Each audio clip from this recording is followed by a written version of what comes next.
നമസ്കാരം. ഇന്ന് ജനുവരി 26 republic day. ആദ്യം തന്നെ എല്ലാവർക്കും എൻ്റെ റിപ്പബ്ലിക് ദിനാശംസകൾ. 77ാം റിപ്പബ്ലിക് ദിനാഘോഷത്തിന്റെ നിറവിലാണല്ലോ നാം ഇപ്പോൾ. എന്താണ് റിപ്പബ്ലിക്? ജനങ്ങൾക്ക് വേണ്ടി ജനങ്ങൾ തിരഞ്ഞെടുക്കുന്ന ജനകീയ ഭരണ സമ്പ്രദായം. അച്ചടി മഷി പുരണ്ടി ഇന്ത്യയിൽ അവതരിച്ച ദിനം. എഴുതപ്പെട്ടതിൽ വെച്ച് ഏറ്റവും ബൃഹത്തായ ഭരണഘടന നമ്മുടെ രാജ്യത്തിന് അങ്ങനെ സ്വന്തമാവുകയായിരുന്നു. 1947 ഓഗസ്റ്റ് 15 ഇന്ത്യക്ക് സ്വാതന്ത്ര്യം ലഭിച്ചെങ്കിലും ഭരണഘടന ഇല്ലാത്ത രാജ്യമായിരുന്നു ഇന്ത്യ. ഡോക്ടർ BR അംബേദ്കറിന്റെ അധ്യക്ഷതയിൽ 7 സദസ്യരുടെ നേതൃത്വത്തിൽ നിർമ്മിച്ചതാണ് ഈ ഭരണഘടന.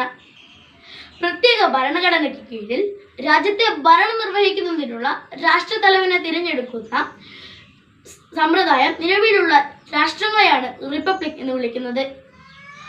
1950 ജനുവരി 26 ഭരണഘടന പ്രാബല്യത്തിൽ വന്നതോടെയാണ് ഇന്ത്യ ഒരു സ്വതന്ത്ര പരമാധികാര സോഷ്യലിസ്റ്റ് മതനിരപേക്ഷ ജനാധിപത്യ റിപ്പബ്ലിക്കായി മാറിയത്.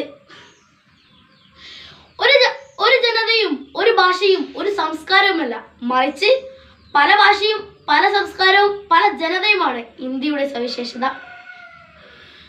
ജനാധിപത്യത്തിന്റെ മുഖമുദ്രയാണ് സ്വാതന്ത്ര്യം. അഭിപ്രായത്തിനും ജീവനും മതത്തിനുമെല്ലാം ഒക്കെയുള്ള അവകാശം നമ്മുടെ ഭരണഘടന നമുക്ക് ഉറപ്പു തരുന്നു. റിപ്പബ്ലിക് ദിനത്തിൽ നമ്മൾ ഏവരും ഊന്നി പറയുന്ന മഹാത്മാഗാന്ധിയുടെ ഒരു ഉദ്ധരണിയുണ്ട്. ഒരു ജനാധിപത്യവാദി തികച്ചും നിസ്വാർത്ഥനായിരിക്കണം.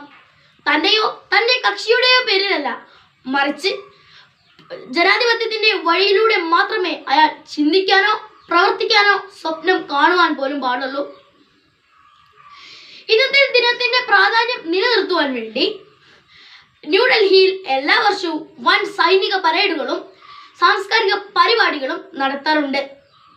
ഈ സൈനിക പരേഡ് രാഷ്ട്രപതി ഭവനിൽ നിന്നും ആരംഭിക്കുകയും ഇന്ത്യ ഗേറ്റ് കഴിഞ്ഞ് ചരിത്ര പ്രസിദ്ധമായ ചെങ്കോട്ടയിൽ ചെന്ന് അവസാനിക്കുന്നു. രാജ്യത്തിന്റെ ഹൃദയഭാഗത്തുള്ള കർത്തവ്യ പത്തിലാണ് ഈ ആഘോഷങ്ങൾ നടക്കുന്നത്. ഇന്ത്യയുടെ ആദ്യത്തെ വാട്ടർ മെട്രോ ശൈലിയിലുള്ള ജലഗതാഗതമായ കൊച്ചി വാട്ടർ മെട്രോ കേരളത്തിന്റെ റിപ്പബ്ലിക്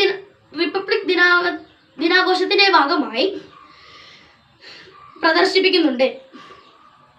ഈ സാഹചര്യത്തിലും നമ്മുടെ രാജ്യത്തെ സ്നേഹിക്കുന്ന സംരക്ഷിക്കുന്ന നാവികസേന, കരസേന, വ്യോമസേന എന്നിവർക്കും ഞാൻ ആത്മാർത്ഥമായി നന്ദി അർപ്പിക്കുന്നു.